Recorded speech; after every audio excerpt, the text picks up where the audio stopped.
45. Brown, 45. Hot, hot, hot, hot, hot, hot. You are listening to Any Given Sunday, Australia.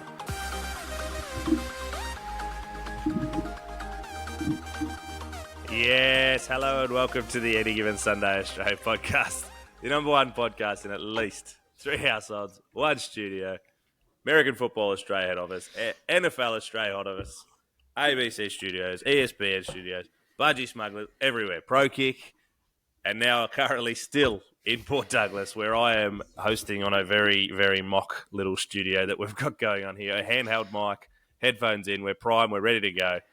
And Danny Boy, joining us as always in your Western Wing, you're the one who's having all the technical difficulties, which is a bit odd. I don't like how you're throwing shade straight back at me when you've got a pair of jocks literally sitting over your head. I know they're the budgies and I know we're very proud, but like a little bit of effort wouldn't have gone astray. You've literally just thrown them over your head and wherever they've landed, you're like, yeah, that's good. That's going to be great for the app. I tucked it into the nice little frame that we got there, but it didn't quite work. Not as good as your big Geordie Mailata jersey in the background. And joining us in the other wing of his household, at Charlie Pick. How are you, mate? Very well. Well, my favourite part of the technical issues this morning was when we told Danny that we could hear him, but he couldn't hear us. He didn't seem bothered by that. He was like, "Oh, this is going to be the best podcast yet. I'm just gonna talk nothing but Eagles for 30 minutes." We all know I love the sound of my own voice. Like, I enjoyed hosting so much. Maybe we'll kick Tmac off the podcast and it'll just be me and you, Charlie, every now and then if you want. Don't try and put me in the middle of this, guys. I'm Switzerland on this. I did notice you were mouthing some of the words, but I reckon you found out it's a little bit harder to host than what you thought. Well, to be fair, I clicked that button for the intro music. I clicked it, and it just may not have been audible for everyone else. I heard it. I think we tested it and it worked. And then when we recorded, it didn't. It was good stuff. Great work. Yep. But that's what we do here at HG. You just got to be ready to cop all the grief when it happens, mate. That's the beautiful thing about being the host. I'm ready, willing and ready. Beautiful. All right, let's get straight into it. We've had a bit of news, more news that has happened, and it seems to happen to the Lions again and again and again. And, Charlie, we said this is kind of the only really bad thing about being a good side is you start to lose this. We saw this with the Eagles a couple of years ago, and Danny Boy, the next year they missed the playoffs. So my question to you boys, after losing Aaron Glenn, who signed at the Jets, I'm sure we're going to talk about that a lot because the Jets suck and this could be the end of Aaron Glenn's career. Danny Boy, how do we see the Lions going? Like we said, this is the one bad thing about being a good side is you start to lose your OCs and DCs. Yeah, and that was the thing. So Philly obviously went on that Super Bowl run where we lost to the Chiefs due to the refs. But then after that, like as soon as we lost our OC in DC, like Shane Steichen went to the Colts. I can't remember where the DC went. But like it killed us. Like we went from having like nearly a number one offense to then last. And now we've got Vic Fangio, we're back to number one. Like there's a clear pattern of here of what went wrong. And unfortunately, this potentially might happen to the Lions as well. They could have gone from the top of the league, and they might actually start to struggle. It's interesting. You could possibly think that because Dan Campbell has a good offensive head on his shoulders, that may be a smoother transition. But all the talk is, and generally the consensus is, that the OC and DC of the Lions have been kind of the benchmark of the league for the last 2 years. So they are, to lose both of them at once could be a massive problem. And that's exactly what happened to your Eagles last year, Danny Boy. That's the last 10 or 11 games, they kind of fell off a cliff, and that's purely because everyone was saying that the coach's room was a little bit of a rift or the players weren't quite getting the same message and just kind of fell apart. Yeah, I felt like a lot of the players didn't really trust the new, especially on offense, didn't trust the new offensive coordinator. And then the defense was very clearly doing the same. So if you don't have trust and continuity in that locker room, how can you expect to win games? Important games, that is. Like, you can win games on talent alone, but coaching is going to win you championships. There's another question, though, that I think is worth talking about is Aaron Glenn choosing to go to the Jets.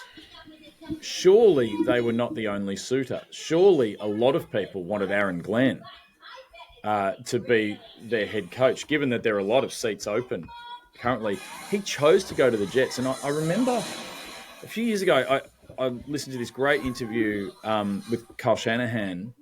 And I think he was talking to McVay, and they were just talking about the decision of where you go. And Shanahan said that he turned down a number of offers until the 49ers gave him what he wanted and gave him all of the things that he needed to coach that side and had an agreement about how it would run. And it kind of makes sense. Someone like Aaron Glenn should have been very particular about this is how recruitment's going to happen. This is who's going to be the actual GM making the decision. And this is how it's going to run. You just hope that he's not going to end up like a Matt Gase who, everyone wanted Matt Gase to be their head coach when he was just crushing it as an OC. And then he went to the Jets and just proceeded to destroy quarterbacks year after year. So, you hope that Aaron Glenn gets a clear shot at this to prove that he can be a good head coach, because he has been an amazing DC and also just a great figure for the Lions. He was so good on Hard Knocks. Yeah, it's impossible to not like him and the way he goes about it. He's passionate, he's smart, he's tough.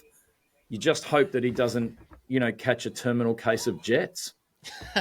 So the openings, I've just checked on the NFL website. So if it's wrong, don't at me, at them. And this is according to them ranked in order of desirability. Number 1, Dallas Cowboys. Interesting. Number 2, Jags. 3, Saints. And 4, Raiders. So it's not like he really had an endless list of teams to go for. Question for you guys, if you were Aaron Glenn and you were going, obviously you're going to be going to a troubled franchise, surely the Jags could have been more enticing, because as rough as their last season, was, they know they've got a quarterback that can play. They know they've got a quarterback that can win games, has, responsible for the greatest comeback in wildcard round history. As opposed to going to New York, where you don't even know if you're going to be saddled with Aaron Rodgers for another year. Either way, there's a big hole in your cap. Like, I don't know. I would have gone for the warmer weather. I'll say that. I would have tried the Jets. That's such a good point, though. Like, Jacksonville is in Florida. Like, players, especially vets, that want to play in the warmth. Like, look at what Tom Brady did. He's like, nah, I'm going to go play in Florida. Like, I'm going to go play for one of the Florida teams. And he did. Like, vets are it's a desirable location for people to finish out their career, so they're not playing in the cold and the snow when they're playing at home. But wasn't correct me if I'm wrong, isn't the ownership a little bit of a drama at the Jags too? I know it's not Shakir. I know it's a big tycoon who Shad Khan. He's happy to throw his swag around as well. I think that's right. And if Jerry not, Jones kind I of apologise for whichever community I've offended by getting that name wrong. But all of them. But yeah, the Jets aren't exactly known as a bastion of stability, and isn't like the current the current owner's going to go work for Trump. Like the brothers are because it's the two brothers that. It's the Johnson brothers, yeah. That's why we're all surprised that Aaron Rodgers has ended up there. Yeah, I know. That's right. That was his plan. So I didn't want this to turn into a Jets podcast. We're not doing that. They're going to add Danny way too much. And Wade will be at us for, the Jets fans can continue to at me until they're in the bloody playoffs. Yeah, that's going to take up. So they'll be adding I for quite a while. I don't think the internet will exist anymore by the time that happens. But we've moved off the internet by the now. other little hire I did just want to mention was Josh McDaniel, who has been picked up as the OC of the Patriots. He's back where he won Super Bowls at the Patriots under new coach Mike Vrabel. It really is winding back the clock at the Patriots. Are they going to sign Tom Brady as quarterback? That's the big question. Getting the band back together properly. I hear Edelman and Gronk are coming out of retirement. Yeah, that's right. But it'll be interesting to see how that works. He has proven himself as a great OC, terrible head coach. Such a bad head coach. Danny and I couldn't remember his first name in the previous podcast. And it's amazing. It's almost like we spoke this into existence with him coming back as OC. It's the most fitting position that he can head back for. So it'll be interesting to see what the Patriots can actually do with that. It'll just be interesting whether they do the Matt Patricia and put him as an OC when he's a DC or the other way around, depending what happens. But it's a very Patriots thing to do. I'm happy for them to take quite a few years to figure it out in my division. Yeah, take a couple of hits. They dominated you for way too long. You can feel this. You can see the scars from here. Yeah. All right, let's get into it. We've got two massive games this weekend. We are in Conference Championship weekend, and the first game we're going to talk about. I love the fact that this is a divisional game. Divisional games this late mean that it's going to be a tight game. The 6.5 point line for your team, Danny Boy, the Eagles, who are playing the Commanders at home. Purely that's a home game thing. I would have thought it would be a closer game than this. Go Birds. But your Birds paying $1.35, but 64% of people are actually on your Birds, Danny Boy. Yeah, and probably not really surprising because the last matchup, well, let's go back to week 11. The week 11 matchup, the Eagles won 26-18. And then week 16, the Commanders won. But that was when Hurts went out with his concussion. And we've seen, as soon as the Eagles lose Hurts, like as much as everyone's shitting on him for not being the passing quarterback, he still leads the team. And he still leads the team to victory. So you take him out of it, then, we lose games. And that just is what it is. But the Commanders really here, they're going for like back-to-back upsets. They will be coming in so charged and so ready to go. And we've got Daniel stepping in there as looking like a veteran quarterback who's played in his 5th Super Bowl coming up to charge on for his 6th. Like he's poised for a rookie is unbelievable. I know I said it last week, but like it's making me nervous. And the closer and closer we get to this Sunday, the more nervous that I'm getting. And like, let's not forget these two franchises that had a real long-lasting rivalry for such a long time.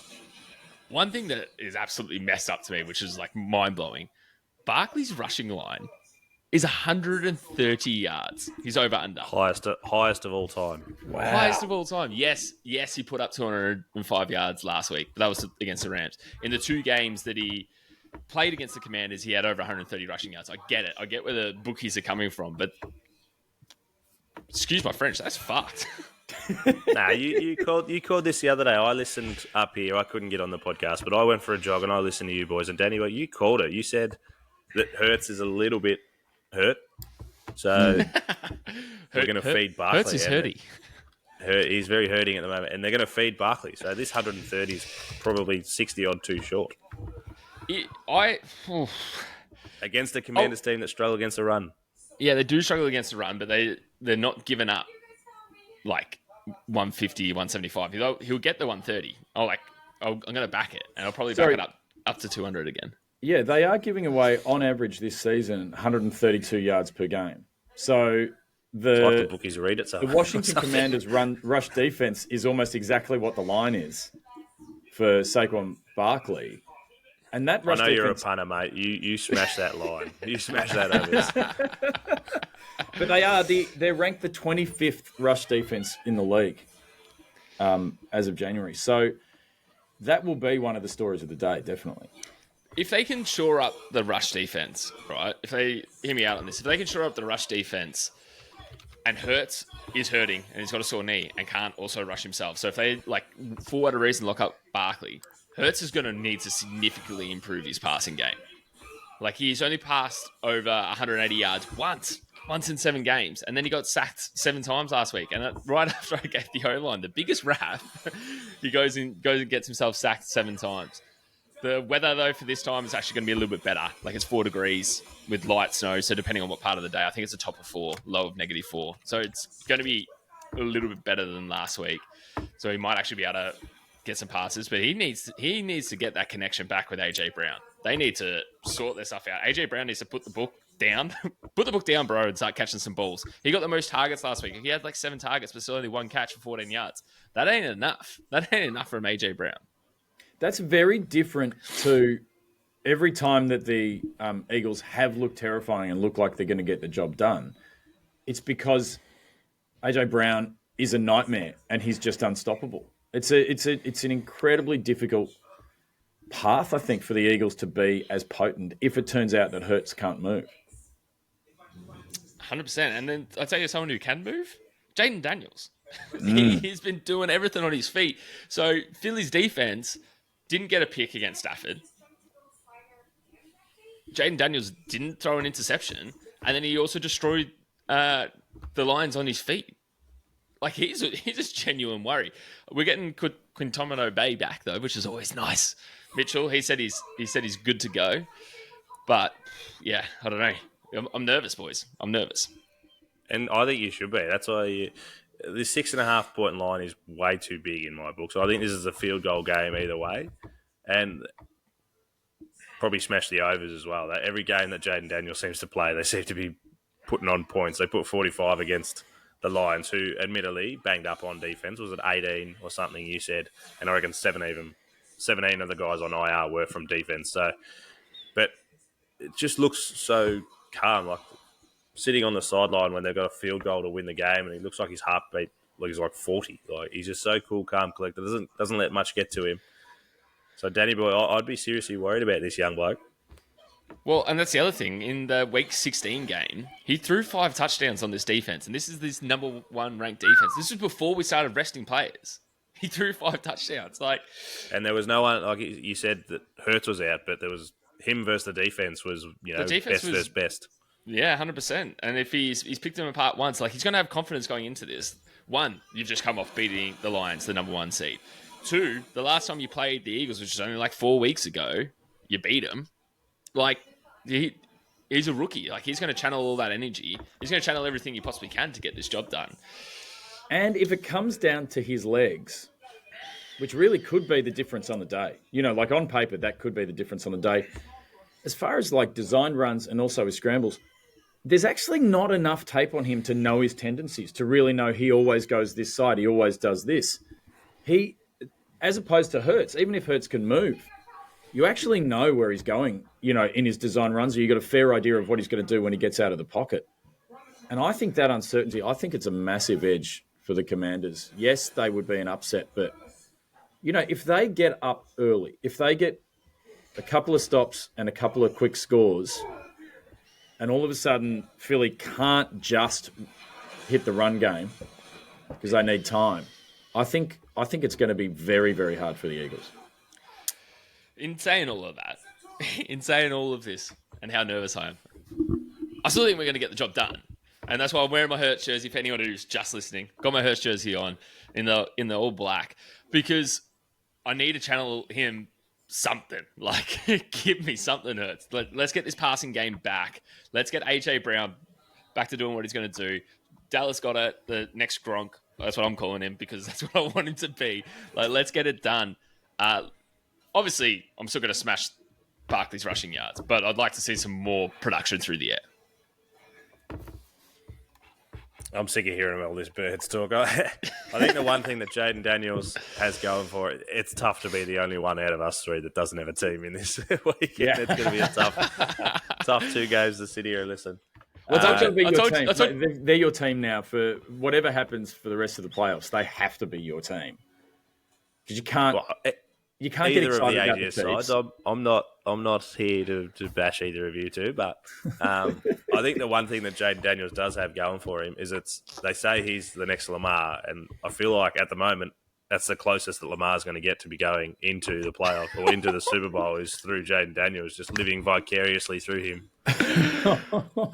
I reckon, like, we were one catch away from seeing the Ravens, well, potentially, like we touched on last week, we were one catch away from seeing the Ravens facing up against the Chiefs, which I don't think was necessarily Lamar's fault.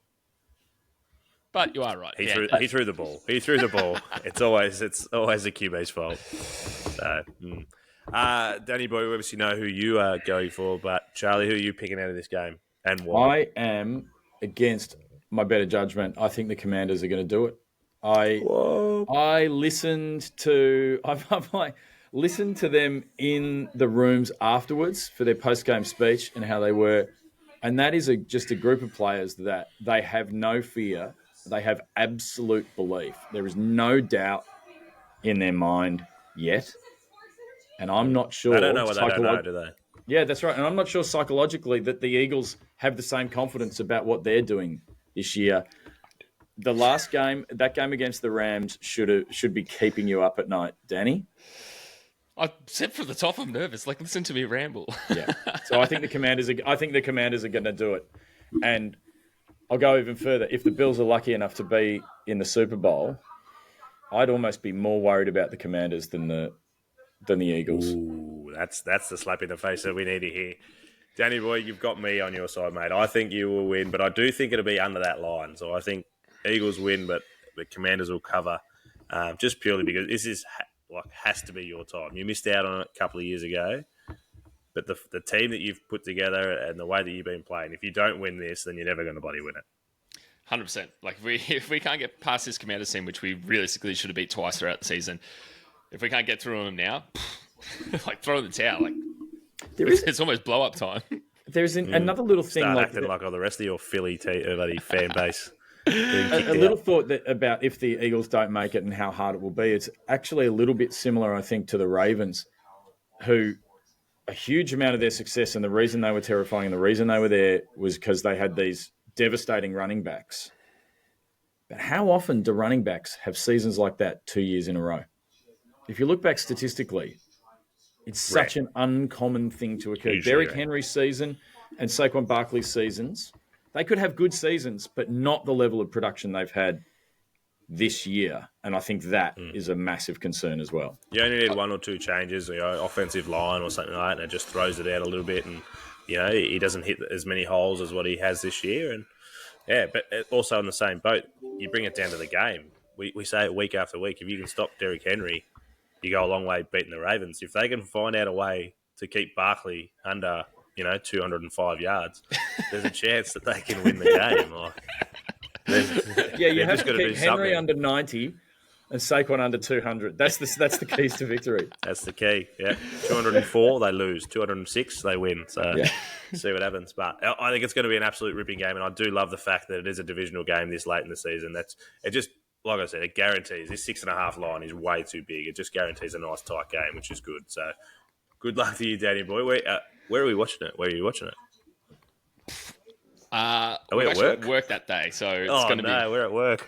it's going to be. It's a 7 a.m. start, so I'm going to get up nice and early. Probably watch the first half live, and then go 0 dark 30. Turn off my phone, turn off all internet until I have time to sit down and watch the second half. So please, no one contact me. Good luck with that. Yeah. Promise not to hit you on the group chat. There's ways for me to contact you over the PA at work. I'll get you. Don't worry. All right, let's move on to the second game. Danny, you can relax a little bit. Charlie, you can get those vocal cords going because your Bills, $2.03 at the Chiefs, who are $1.82, minus 1.5. You picked this line the other day, which was used by you. But 55% of people actually on your Bills, mate. Favourites away, and I feel like we've just said it to Danny boy. Same thing for you. If you guys don't win it this year, you're never going to fucking win it. Well, okay, you say that, but I will say this. This was our rebuilding year. You remember the start of the season, we got rid of Diggs, we lost our veterans, we went with rookies.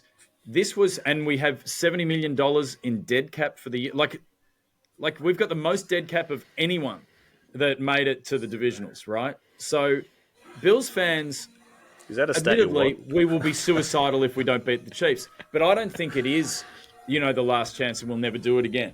That said, it's the best chance we've had. And you look at the records here, it's a fascinating record between these teams. The Bills have beaten the Chiefs 4-1 in the regular seasons in the Mahomes-Allen era. And the Bills have lost 0-3 to the Chiefs, who are in their 7th consecutive AFC championship. Yeah, that's impressive. The question is always, can the Bills get it done against the Chiefs in the playoffs?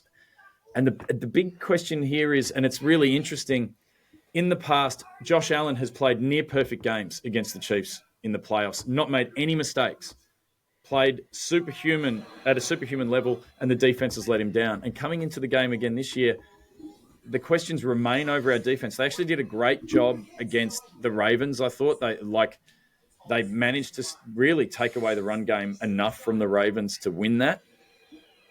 But are they strong enough to stop Mahomes? It remains to be seen, particularly with Kelsey. He went over 100 yards again last week. He plays well in the playoffs, and we have always had trouble stopping him. At the same time, the Chiefs' offense, you would say, is the least reliable that it's been in a number of years as well. passing game, like Xavier Worthy has emerged as their number one. He's a rookie. He's not that dominant number one that they've had in the past with a Tyreek Hill, but also he has been inconsistent. He's grown into the role, but it's not a consistent pass game that they've got. And at the same time, Pacheco is coming back from injury, and if you watched the game last week, he was not, that running wasn't terrifying at all to stop. And Kareem Hunt has been great for the Chiefs this season, but he's tapered off towards the end of the season, as you'd expect it, like a hard-running vet to do. So there's a chance their running game isn't that threatening. We've been pretty good at stopping the run. I think it's another big day for the Bills rushing. For Cook, Davis, and Ty Johnson, I think, the Chiefs, they're coming in, I think they're number 10, number 12 for stopping the run in the league. I think there's a real opportunity there for the Bills to do well on the ground. And Josh Allen didn't have to do a lot last week. He just protected the ball and he did a great job of it. But we can see the passing game come alive. I think it'll be a big game for Shakir. I think our tight ends will actually get a bit of action. Dawson Knox has always done well against the Chiefs. Is there anyone who's not going to have a big game? You've named everyone. Well, yeah, I will say. Well, all 53. All 53. Yeah, no, Von but Miller, he's ready. He's ready to fire. Another pick 6 on the Cats. Yeah. Okay. Fine. Too much of a homer take. Okay. Well, here's what I'm concerned about. The Chiefs are completely healthy. There's no one that they are worried about, and the Bills were absolutely healthy going into the Ravens game, but came up with some concerns. Milano seems to be back. He was training well. Christian Benford, who is statistically probably the 4th or 5th best corner in the league this season, completely underrated in the way people talk about him. He is in concussion protocol. He did a light practice this week. It was on the last play. It was like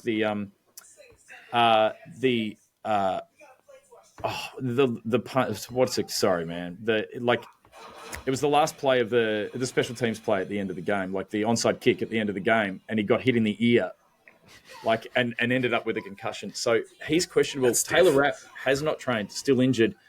So our safety might be rookie Cole Bishop, and that's where we struggled at safety and linebacker last year against the Chiefs. So it's going to be dicey. I think it's going to be close, but I do think, we've got a divisional game really in the in the NFC. This is kind of the AFC's version of that. These are the teams that, the Ravens are great during the season, but they're not in the playoffs. And it's these teams and these quarterbacks who are the best in the league. And their story is interwoven. Can Josh Allen finally do it? Can he be the Peyton Manning that finally beat Brady? That's the story. I'm not super confident, but I actually think they'll get it done. I think so much of what you said was right. This is a complete battle between Josh Allen and the offense, and the Chiefs, Chris Jones and the defense. Bills have been doing well on offense, put up 27 points in the last 11 of 12. But then the Chiefs defense are keeping teams under 20.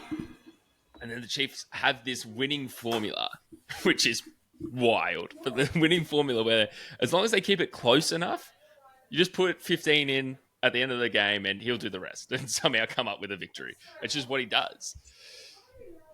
It's going to be super interesting. And I reckon there's four key things that potentially might help the Chiefs.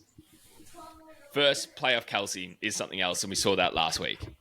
He is something else. And the Bills, notoriously bad against tight ends. They gave up a shit ton of yards to both Ravens tight ends and nearly gave up the 2-point conversion to a tight end.